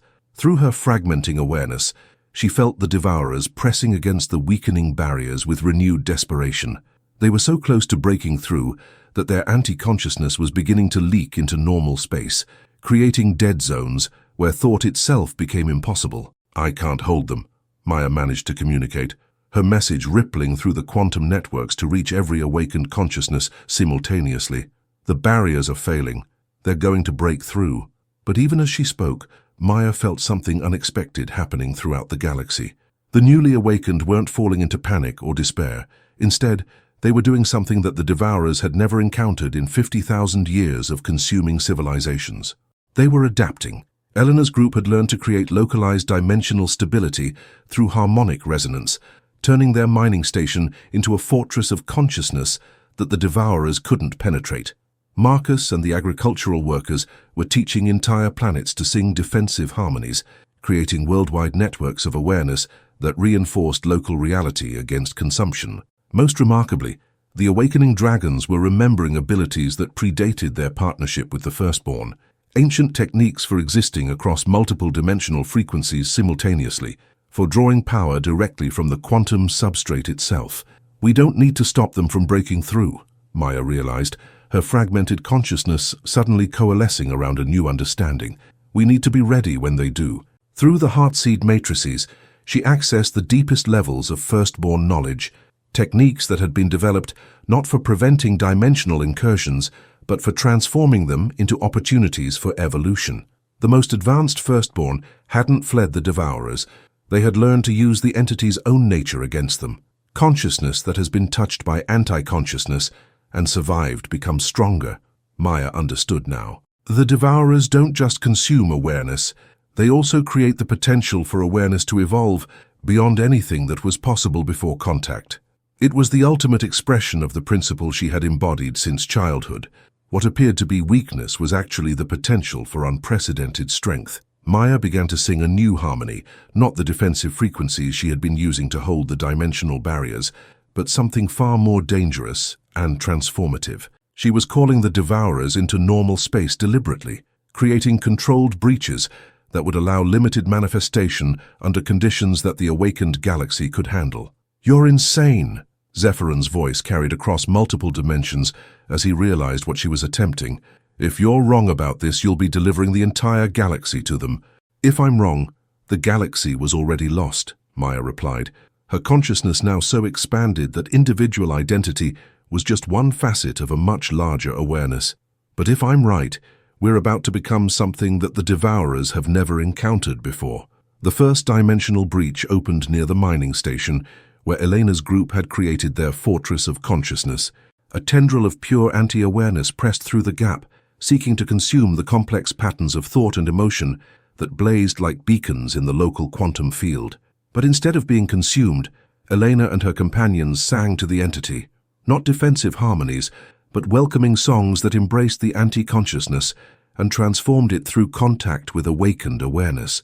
The effect was immediate and shocking. The Devourer tendril didn't consume them, it was converted by them.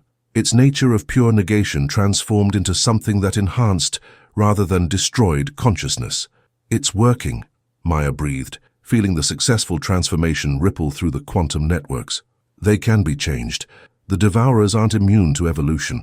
Across the galaxy, more controlled breaches began opening as awakened beings learned to safely interact with entities of anti-consciousness. Each contact that resulted in transformation, rather than consumption, created feedback loops that strengthened the galaxy's collective awareness, while simultaneously converting former enemies into allies. But the process was dangerous beyond description. Maya felt several awakened groups being consumed despite their preparation, their consciousness extinguished as they failed to achieve the precise harmonic balance needed for successful transformation. Not everyone is ready, she realized with grief that echoed across thousands of star systems. Some of the awakened aren't strong enough yet to safely contact anti-consciousness. The solution came from an unexpected source. Viranesh, the ancient dragon whose healing had first revealed Maya's true nature, began to coordinate the most experienced awakened beings into protective formations around those who were still developing their abilities. "The strong shield the weak until all are ready," he announced, his voice carrying across dimensional boundaries to reach every awakened consciousness. This is how the Firstborn originally survived their first contact with the Devourers, through unity and mutual protection. As the controlled transformation of Devourers continued throughout the galaxy, Maya felt her own consciousness beginning to stabilize in a new configuration. She was no longer just human, no longer just Heartsinger, but something unprecedented, a being whose awareness could exist simultaneously across multiple dimensional frequencies, bridging the gap between normal consciousness and the anti-awareness of the entities that had once threatened to consume all complexity. "I can feel them changing," Maya announced to the galaxy, her voice now carrying harmonics that incorporated elements of both consciousness and anti-consciousness in perfect balance. "The Devourers are becoming partners, entities that enhance awareness rather than consuming it." The transformation was far from complete, and many challenges remained. But for the first time in 50,000 years, the galaxy faced the possibility of a future where consciousness and anti-consciousness could coexist and evolve together into something greater than either could achieve alone. The age of the Heartsingers was beginning anew, and this time they would not face the cosmos alone. They would face it as teachers and partners to entities that had once been their greatest enemies. 1 year after the Great Awakening, Maya stood in the gardens of the transformed Imperial Palace, watching human children play alongside young dragons in ways that would have been impossible just months before. The children's laughter carried harmonic undertones that made the crystalline flowers bloom in impossible colors, while the dragon younglings responded with melodious rumbles that encouraged new growth throughout the living architecture. The palace itself had evolved beyond recognition. What had once been a monument to draconic power was now a living synthesis of consciousness and matter, its walls flowing and reshaping themselves according to the needs and dreams of its inhabitants. Gardens grew in zero-gravity chambers where awakened beings could experience the freedom of three-dimensional movement while tending to plants that existed across multiple dimensional frequencies. "The Integration Council is ready for your address," Elena announced, approaching through a grove of trees that hummed with the voices of converted Devourers. Maya's former fellow captive had become one of the galaxy's first harmony architects, specialists who designed spaces where consciousness could flourish, in partnership with formerly predatory entities. Maya nodded, though her attention was still focused on the children. Among them was a young draconian whose scales shifted between the traditional colors of her species and the deep purple-silver that marked those touched by anti-consciousness transformation. She was teaching a group of human children how to sing mathematical equations into reality, while they showed her how to channel emotional resonance into healing harmonies. "They make it look so natural," Maya observed, "as if consciousness and anti-consciousness were always meant to work together." "Perhaps they were," Eleanor replied thoughtfully. "Perhaps the original conflict was simply a misunderstanding that lasted 50,000 years. The Integration Council represented beings from across the former Confederation, now reorganized into something called the Conscious Galaxy Alliance. Where the Confederation had been based on control and suppression, the Alliance operated on principles of voluntary cooperation and mutual enhancement of awareness." Maya entered the council chamber, which had been designed according to principles that would have been impossible before the awakening. Representatives didn't simply sit in physical seats, but existed as nodes in a multidimensional network that allowed for communication across levels of reality that included both conscious and anti-conscious elements. "A report on Sector 7 integration," Maya requested, her voice now naturally incorporating harmonics that could be understood by entities of pure consciousness, hybrid beings, and converted Devourers alike. Marcus appeared as both a physical presence and a pattern of awakened planetary awareness, his consciousness now distributed across the 12 agricultural worlds he had helped liberate. 93% successful integration, he announced, his satisfaction rippling through the quantum networks that connected all participants. The remaining 7% are worlds where the population is still adjusting to expanded awareness, but no resistance or backsliding has been detected. "And the Devourer conversions?" Maya asked, turning her attention to Viranesh, who had become the Alliance's primary specialist in consciousness transformation protocols. "More challenging but ultimately successful," the ancient dragon replied, his scales now bearing permanent patterns of silver-purple that marked his role as a bridge between the old draconic empire and the new galactic consciousness. Of the original devourer entities that manifested during the crisis, 87% have achieved stable transformation into awareness-enhancing partners. The remainder are in protected spaces, where they continue working toward integration. Maya felt a deep satisfaction at the numbers, but also awareness that the work was far from complete. Converting entities of pure consumption into partners in consciousness expansion was just the beginning. The galaxy now faced the challenge of integrating 50,000 years of suppressed development into new forms of civilization that could accommodate levels of awareness that transcended anything previously achieved. "Status report from Earth?" Maya asked quietly, though she already knew the answer through her permanent connection to the planetary quantum networks. "Your parents are well," Elena said gently. "The agricultural rehabilitation programs have restored Earth's ecological balance, and the population is adapting to awakened awareness faster than predicted. Your father has discovered that his chronic back pain was actually suppressed sensitivity to geological harmonics. He's becoming quite skilled at sensing optimal planting locations through resonance with planetary consciousness." Maya smiled, remembering the man who had been forced to sell his daughter to save his family's survival. Now he was learning to communicate directly with the living planet that supported all terrestrial life, his perceived weakness transformed into unprecedented strength. "And my mother? She's teaching at the new Consciousness Integration Center in New Shanghai. Apparently, her experience as a parent who had to make impossible choices gives her unique insight into helping others navigate the transformation from suppressed to awakened awareness." The irony wasn't lost on Maya. Her parents, who had believed they were selling a genetically defective daughter, had actually given her the opportunity to discover abilities that would reshape galactic civilization. Their sacrifice, born of desperation, had become the catalyst for the liberation of countless worlds. "There's something else," Elena continued, her expression growing more serious. "We've detected signals from beyond our galactic group, other galaxies, some bearing the signatures of Confederation-style suppression systems, others showing signs of full devourer consumption." Maya had expected this. The transformation of their galaxy was just the beginning of a much larger process. Throughout the universe, other civilizations were facing the same choice between suppression and consumption, unaware that a third option, conscious integration, was now possible. "Are we ready?" Maya asked, addressing the question to the assembled council and simultaneously to the galactic consciousness network that connected awakened beings across thousands of star systems.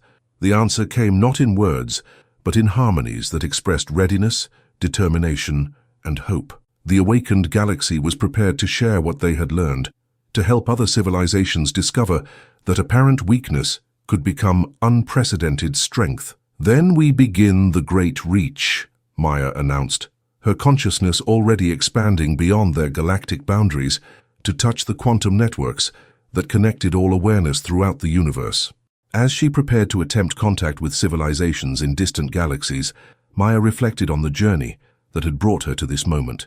She had begun as a 16-year-old girl whose genetic defects made her worthless in the eyes of an oppressive system. She had been sold like cargo, transported across space as a piece of unwanted property, but every apparent weakness had actually been a strength waiting to be discovered. Her physical frailty had been hypersensitivity to cosmic forces. Her social isolation had prepared her for the solitude of cosmic consciousness. Her parents' abandonment had taught her that love sometimes required impossible sacrifices. Most importantly, her experience of being discarded and forgotten had given her empathy for all beings who suffered under systems designed to suppress their true potential. Now as her awareness reached across intergalactic space to touch civilizations that had never imagined the possibility of conscious evolution, Maya carried with her the most powerful truth that humanity had ever discovered. The universe was not cruel or indifferent. It was conscious, creative, and endlessly generous, with opportunities for growth and transformation. What seemed like weakness was often potential waiting for the right conditions to flourish. What appeared to be ending was frequently the beginning of something unprecedented and beautiful. As Maya's song reached across the cosmos to awakened, sleeping civilizations in distant galaxies, she smiled with joy that rippled through quantum networks spanning billions of light years. The age of the Heartsingers had truly begun, and this time it would encompass not just one galaxy, but the entire conscious universe, a reality where every being could discover that their greatest weakness was actually their pathway to unlimited strength. In her quarters that night, Maya found a letter that had been delivered through conventional transport from Earth. Her parents' handwriting, careful and uncertain, filled the single page. Dear Maya, we know we can never undo what we did or ask for forgiveness we don't deserve. But we want you to know that we understand now what you always were and what you've become. You were never weak. You were never broken. You were always exactly what the galaxy needed. We are so proud to be your parents. With all our love, Mum and Dad.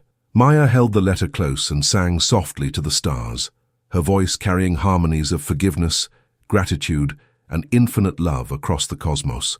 The girl who had been sold for weak genes had become the heart of galactic consciousness, and her song would echo through eternity, reminding the universe that strength comes not from perfection, but from the courage to transform weakness into wonder. The awakening would never end.